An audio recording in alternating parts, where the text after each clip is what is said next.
आपको बता दें कि भारत और जापान के रिश्तों को लेकर नई ऊंचाइयां देखने को मिल रही हैं।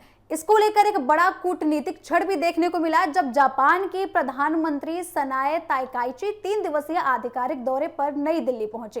प्रधानमंत्री बनने के बाद ये उनकी पहली यात्रा है और व्यक्तिगत रूप से ये उनका पहला भारत का दौरा है। ऐसे में इस यात्रा को सिर्फ एक औपचारिक दौरा नहीं बल्कि हिंद प्रशांत क्षेत्र की बदलती रणनीति परिस्थितियों के बीच भारत जापान साझेदारी को नई दिशा देने वाला अहम अवसर बनता जा रहा है। नई दिल्ली के पालम एयरपोर्ट पर जापान के प्रधानमंत्री सनाए ताकाइची का गर्मजोशी से स्वागत किया गया। केंद्रीय राज्य मंत्री डॉक्टर जितेंद्र सिंह ने भारत सरकार की ओर से उनका स्वागत किया। आपको बता दें कि एयरपोर्ट पर पारंपरिक भारतीय आतिथ्य की झलक भी देखने को मिली, जिसने दोनों देशों को मजबूत रिश्तों में बांध दिया। भारत पहुंचने के बाद प्रधानमंत्री सनाए ताकाइची ने सोशल मीडिया प्लेटफॉर्म एक्स पर अपनी खुशी जाहिर की। उन्होंने कहा कि प्रधानमंत्री बनने के बाद ये उनकी पहली भारत की यात्रा है और वे भारत आकर बेहद उत्साहित है। उन्होंने लिखा कि भारत और जापान के रिश्ते सिर्फ दो देशों के बीच सहयोग तक सीमित नहीं है बल्कि दोनों लोकतांत्रिक देशों के साझा मूल्य और साझा हितों पर आधारित एक मजबूत साझेदारी है।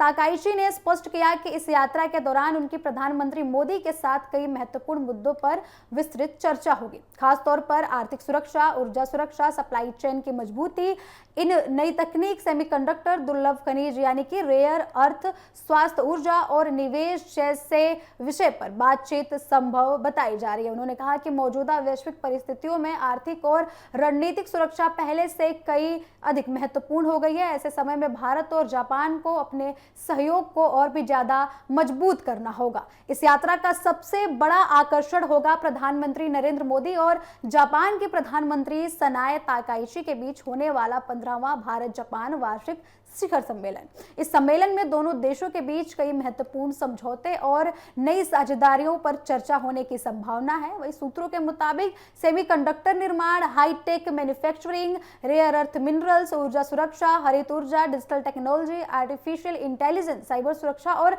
रक्षा सहयोगी जैसे कई अहम क्षेत्रों में समझौते हो सकते हैं। इसके अलावा जापान निवेश को भारत में और ज्यादा बढ़ाने पर विचार विमर्श भी किया जा रहा है। वही आपको बता दें कि रणधीर जायसवाल ने सोशल मीडिया पर जापानी प्रधानमंत्री का स्वागत करते हुए कहा कि भारत में आपका हार्दिक स्वागत है। उन्होंने कहा कि यह यात्रा भारत और जापान के बीच विशेष रणनीति एवं वैश्विक साझेदारी को और भी ज्यादा मजबूत बनाने की दिशा में अहम कदम है। वही केंद्रीय राज्य मंत्री डॉक्टर जितेंद्र सिंह ने भी सोशल मीडिया पर उनका स्वागत किया, स्वागत संदेश जो है साझा किया। आपको बता दें कि उन्होंने कहा कि 3 दिवसीय यात्रा के दौरान दोनों देशों के बीच कई महत्वपूर्ण बैठकों का आयोजन होगा जो भविष्य को लेकर नया रोड मैप तैयार करने वाला है। वही आपको बता दें कि इस मीटिंग में सबसे अहम जो माना जा रहा है, जिसपे कई मुद्दों पर चर्चा होने की बात कही जा रही है, मुलाकात क्षेत्रीय सुरक्षा के लिहाज से भी बेहद महत्वपूर्ण मानी जा रही है। आर्थिक मोर्चे पर भी भारत और जापान की